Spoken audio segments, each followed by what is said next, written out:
We have a big backstage update on Maryse and her return to WWE. How does it play into the storyline with her husband, Mike Demies, against Edge, and so much more? Anthony Ogogo of All Elite Wrestling wants to take on that man, social media destination of destruction, Jake Paul. We're getting into this and so much more. If you are with us live, share the link or you don't stink. If you're watching on demand, jump into the comments below. You either watch out or you get out. That's what we're saying. Well, no, watch out, watch out, watch out, watch out. That was aggressive. I'm sorry. If you're watching, you don't have to get out. You don't have to do that. Kev Kellam here with Jose G and Jeremy. How are you guys doing? Jump into the comments below. Great, it's a Monday. It's a Monday edition of the show. Thank you so much. If you haven't done already, maybe you're catching up on NXT War Games from last night. We have a big post show. We did a lot of details into the whole situation here with Johnny Gargano. I assume some of you will bring that up today at some point today. What's going on with him? What's his status? We'll touch on that at least before we're off air today about whether he is done with WWE or not. Kyle O'Reilly in the same camp, and NXT War Games, a pretty positive show. Maybe not one of the best War Games of all time. Watch it. Check out our full review. That is up now. If you want more of the Keeda, we got it for you right there for you to consume. And Vince Russo will be with us tonight after Monday Night Raw. A very eventful Monday Night Raw that will air. We're streaming to you right now. As we're taping this before Monday Night Raw, we have a lot going on. Big title match here with Becky Lynch and Liv Morgan. Let's jump into this story. What's the update here with Maryse? Yeah, man. So Maryse is in the news today. PW Insider is reporting that Maryse is back as a regular character on WWE TV. The report states that Maryse is officially back on the Raw roster moving forward and will be appearing regularly for the company. She was already under contract before last week's appearance. But yeah, man, this is good news. Well, like I said before, Maryse makes The Miz that much more better, and she's also very easy on the eyes. Not to mention that. But yeah, man, this is great, man. You know, The Miz and Maryse, they have their both reality shows. I think they're on the third season now. They're about to go on. Man, so you know they have a lot of success right now with USA. USA loves these guys. And Maryse coming back to TV with The Miz, I think is just absolute money. It's great. Yeah, it looks like Edge is going to be a guest on Miz TV tonight. So remains to be seen if Beth Phoenix shows up. Of course, she wrapped up her stint with NXT at War Games last night. So it's only been rumored at this point if Beth is going to join the feud, but you almost think it's a matter of time before she gets involved with this. I think that was probably by design when they had Miz and Maryse interrupt Edge. So it'd be interesting to see if she does show up tonight. Everyone watching, I challenge you to tell me whether or not you want to see this turn into a couple versus couple thing. I think there's a little bit of the debate on this. Challenge. Whether or not people want this to be power couple versus power couple, because this is Edge. You know, he's only been back for a handful of matches now. Is this how you want to utilize a guy like that? Is this how you want to bring him back into the fold and do the couple? I'm not saying that's a unentertaining thing, but is it a way, or is this just, you know, is this couples match a way to forego Miz and Edge, and how do you keep it going, or how do you keep it fresh? I want to know your take on this here. Let me know what you think. Jump into the comments below. My mic out. I think your mic is whacking out there, Kevin. I don't know what's going on. Sorry. Yeah, not a problem. We'll go ahead and solve your problem with your mic. We'll take care of it. All right, you can hear me now? You good? Yeah, there you go, man. It's very sensitive. It's very, very sensitive. Now it went away again. See, this is what happens in live streaming. Are you back on? No? Can't hear him? Keep going, guys. Give me a second here, all right? Go ahead. There he is. All right, man. So, Jeremy, let's jump into our second story here, man. Anthony Ogogo is in the news. AEW star, former Olympian boxer, is in the headlines today calling out Jake Paul because he wants to be the replacement for his next upcoming fight. What's the scoop here with Ogogo and Jake Paul? Well, Ogogo back in the States, I believe he is going to make his AEW return on Dark either tonight or tomorrow. I can't remember, but Of course, Tommy Fury pulling out due to illness. I believe it was COVID related. I can't remember, but Fury is pulling out of the bout that is 12 days away on December 18th. And Anthony Ogogo basically called Jake Paul a shitbag, saying, "I've seen one British TV star sporting heartthrob has pulled out. This TV star / sporting heartthrob will happily take his place on 12 days notice. I haven't had a pair of gloves on in 3 years, and I'll still spank you like the bitch you are. Fight me." I don't know if I don't think as of today, I don't know if Jake Paul has responded, but they have gone to the rematch with Tyron Woodley instead so far. But yeah, no word on if Jake Paul responded to Anthony Ogogo or not.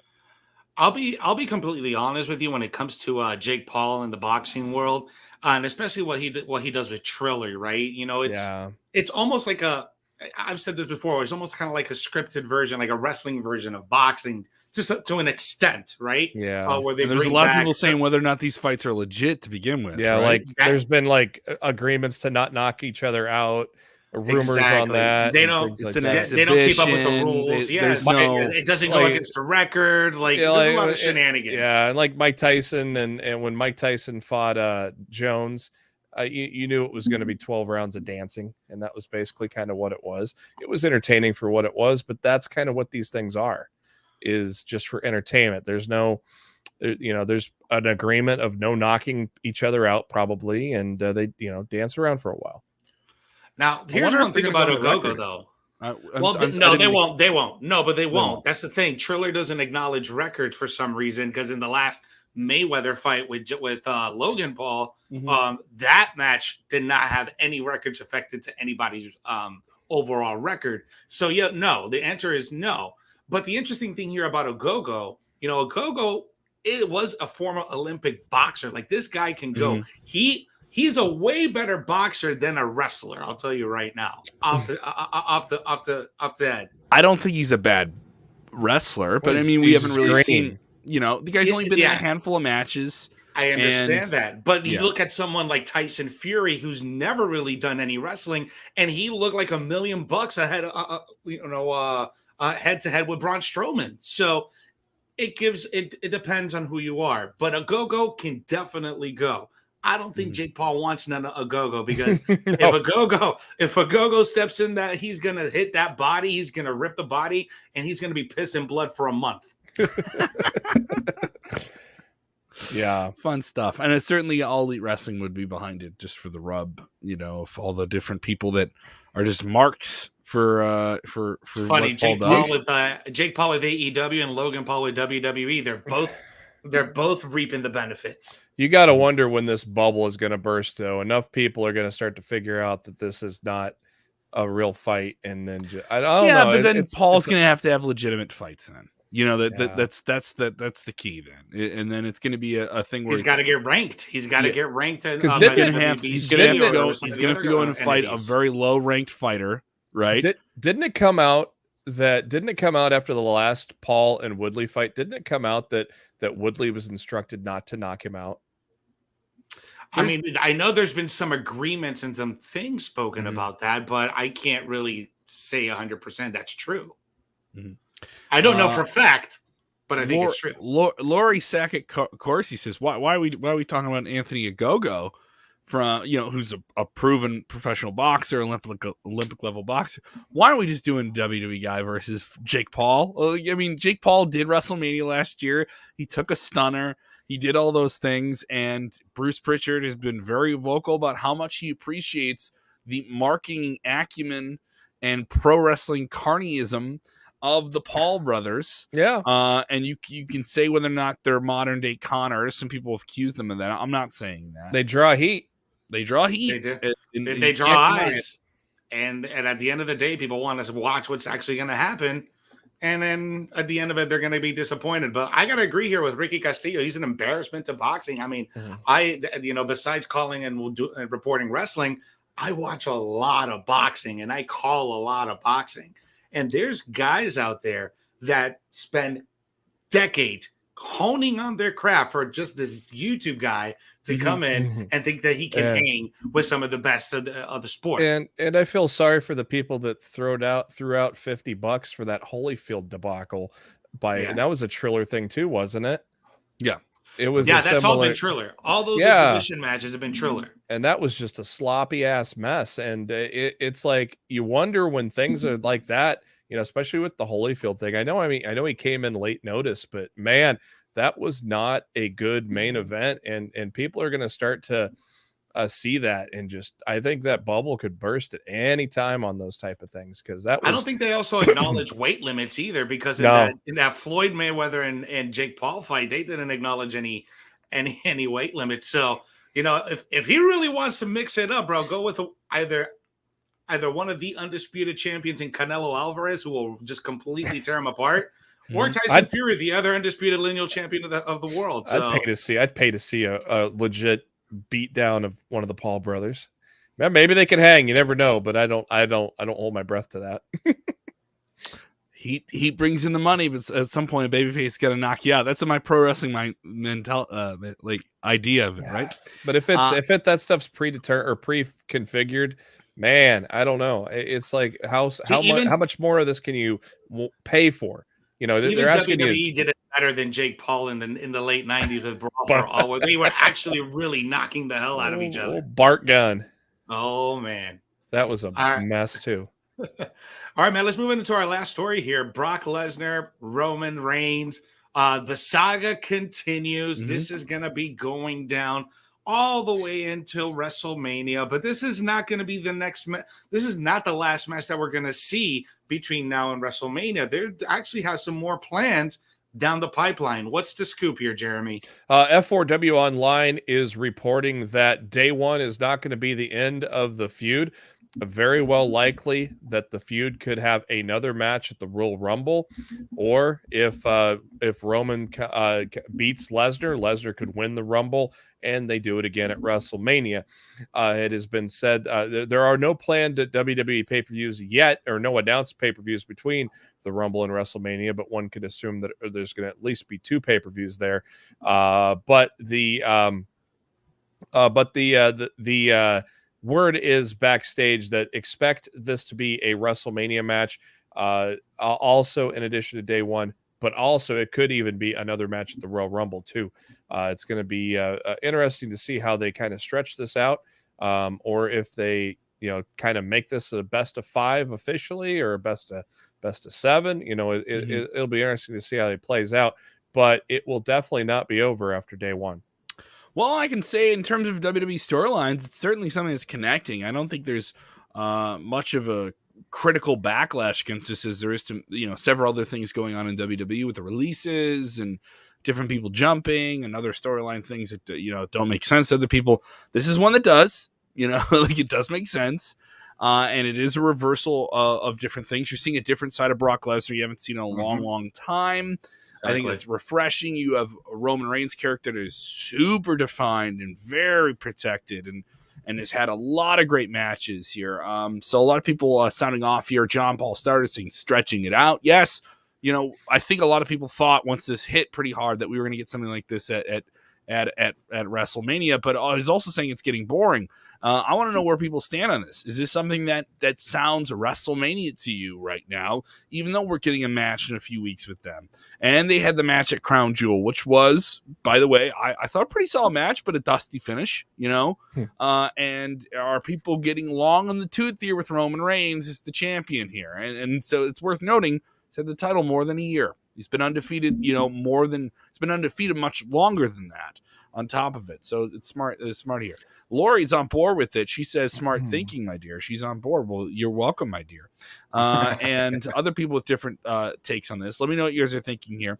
Victor Nash, what's up, Finley? The best in the world has arrived. So what are your predictions? Liv and Becky, Big E and KO in the cage. We'll talk about that. We'll sneak those in here before the end of the story here, but I want to wrap up this one here before we're done. I do think this is, box office. This is 2 big attractions in the ring. You can't deny what's real. What is there? I mean, we can be fickle and say we've seen it already, but the mainstream audiences are responding to this coming out of the pandemic. You're going back to what you know, and it's worth noting WWE's not that we're not more than 6 months out of the pandemic in terms of live touring for them. Mhm. They're just starting to hit some markets twice in the United States in terms of a touring loop. They did do a Saudi Arabia. They did do a loop of the UK. They haven't announced any big events for television outside of the United States that we're supposed to hear about. There's still more stadium shows to be done. They're going to do a stadium show for Royal Rumble. They're going to do a stadium, obviously, for Mania. So there's some big attractions, and I think you got to bank on those big attractions when you can on these big shows. Yeah, I think I think this is probably the most accepting people have been of Lesnar in the title picture as well, because it's a different Lesnar that's being presented. It's a Lesnar without Heyman. As we saw on Friday, it's a Lesnar that finally gets to speak. We know he can speak on the mic, and he's entertaining on the mic, and we're finally getting to see that. And I think it's so I think it's a little more of an acceptance rather than, oh God, here's Brock again. He's going to get jumped right into the title picture, things like that. It's a different Brock that people are excited. And he was about. away for a long time. Yeah, it's a different Brock that people are excited about. It's a different Roman than what we had when these guys, clashed at WrestleMania prior. Yeah, I think both of you guys are hitting it right on the nail on the head right there, man, because the dynamic is different from 6 years ago, from the previous times that they have faced each other.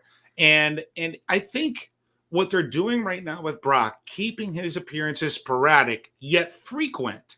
Before it was have the title, win the title, won't see you for 8 months. Yeah, and people got tired of that.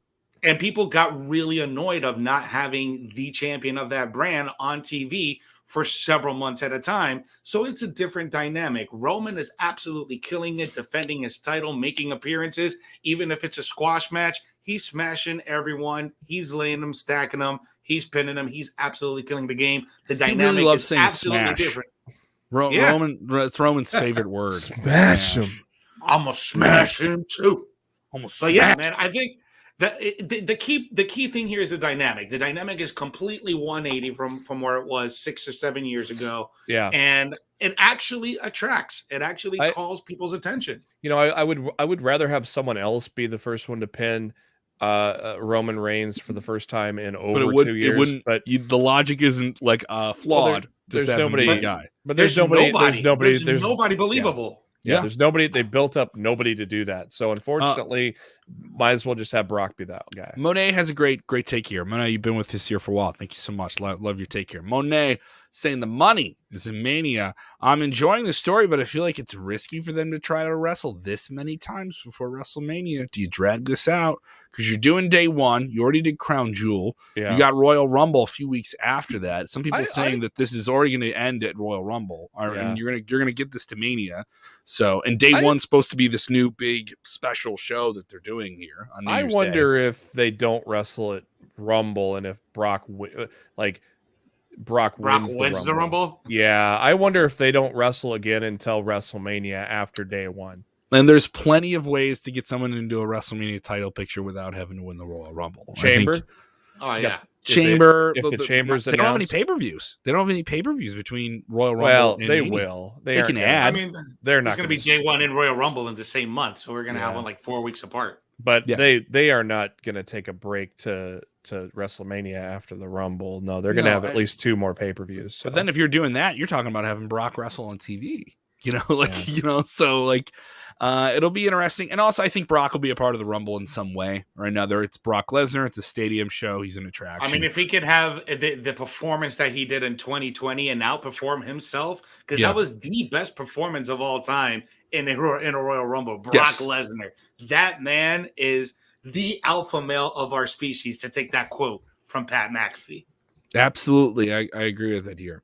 So definitely let's get into this. Someone asked us earlier, Victor was asking about tonight's Monday Night Raw. It's a pretty stacked Monday Night Raw. I know we're airing before, that's why I kind of waited, for the people who are watching our show on demand later afterwards. Like I didn't want to, maybe you've already known what's going on, right?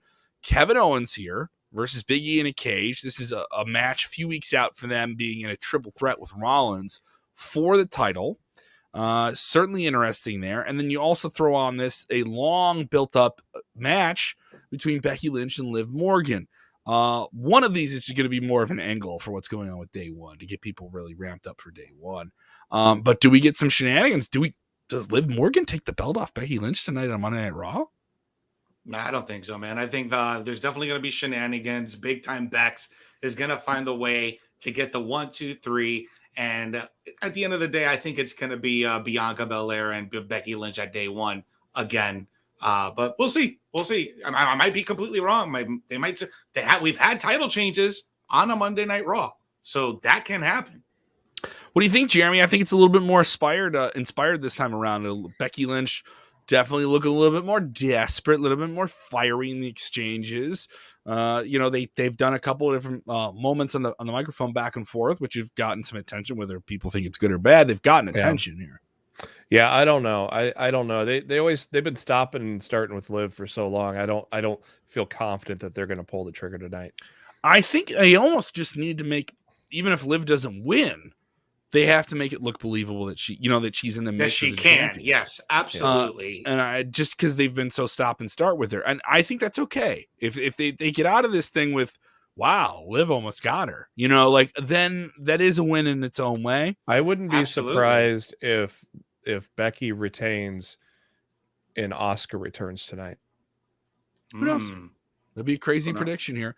And also, it's interesting with Kevin Owens here. It's another question mark hanging over someone whose contract is reportedly done, and here he is at the same point in a top level title program. You could say this is just WWE doing what they did with Bryan Danielson, Daniel Bryan, where hey, if you're heading out of the door, let's get something big out of you on the way out, and let's put you in a title program here. And is that what's happening here? Well, at the same time, you have him stirring the pot on social media, cryptically saying the days are counting down to him winning the championship in a big pay-per-view match.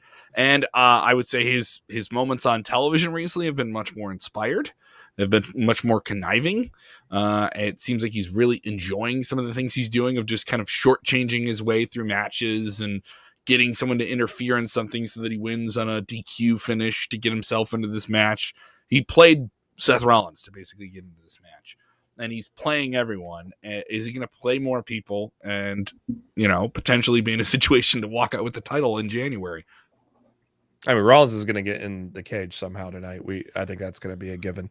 But obviously it's no DQ. So maybe, I don't know. I don't know what's going to happen here. I don't know if Rollins helps Big E or just beats up KO or beats everybody up and we don't have a no contest. I don't know what's going to happen, but I would expect Rollins to get involved somewhere in that match tonight.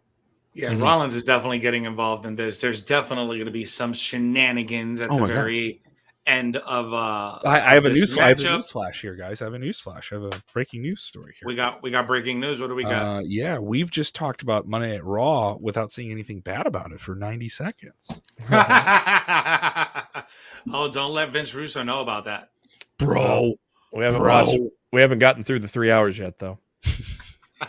Hulu cut, man. That's why I find myself watching it on Tuesdays before we do our little bit here. Yeah, I got to step out after this, so I probably won't get back home in time. So I'm gonna probably do the old DVR and I will do my own Hulu cut with my fast forward button if I just. I see a lot less people complaining when they watch it on demand later on. That's true. It's 3 hours is long to get through as it is, and when it's not entertaining at times, it's tough sometimes. But there's a lot to offer here, Stacked show tonight. So you got plus the Miz TV segment with Edge is probably going to kick ass too. So forgot we got Edge on TV tonight, and we definitely know what type of match we're going to have with them moving forward here. If you enjoyed it, why have you not hit the like button yet?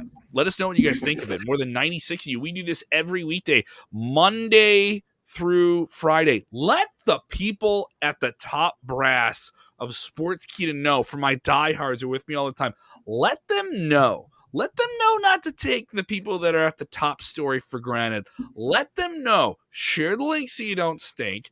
If it's not sharing the link, maybe you can tag some people in the comments below. Also, if you want to enjoy our content with you audio on demand, we are available on your podcast apps as well, like Spotify, Apple. Thank you, people putting us on the charts. We are on the top 200 podcasts of professional wrestling on Apple in the United States, Great Britain, Canada, the Philippines, and Australia. Thank you so much. That's been going on here, and we're in the mix there. I really, really appreciate it. Of course, you gentlemen are busy. Get your plugs in. Yeah, man. As always, every Thursday night, Thursdays, 8 p.m. Eastern Standard Time, 5 p.m. Pacific, Weekends of Wrestling, YouTube Live, and on Facebook Live. Go ahead and catch me on the show every afternoon here on The Top Story and on the News Roundup on YouTube. So go ahead and catch me over there every Wednesday night on The Debrief here on Sportskeeda Wrestling. Mm-hmm. Been on a little bit of a hiatus for about a month with Lost in the Mid Card, but we will be back this week, I do believe. So stay tuned. You can follow me on the Twitter at JB Huskers, and to see what we're all about on Lost in the Mid Card, just search for Lost in the Mid Card on your podcasting apps and hit the new feed, or on YouTube. We got the video version there as well. But like I said, we've been off for about a month. I think we're coming back this week, though. That means a new episode will be coming at you on Thursday early evening. Thank you guys so much for the support. If you want to check out the stuff I'm doing in stand-up comedy and radio, go to my Twitter at KevKellam, KevKellam. I am on the radio in Rockford on 104.9 The X and 97.7 QLZ in Springfield. Great rock music if you like Metallica and Green Day and Nirvana and bands like Coheed and Cambria.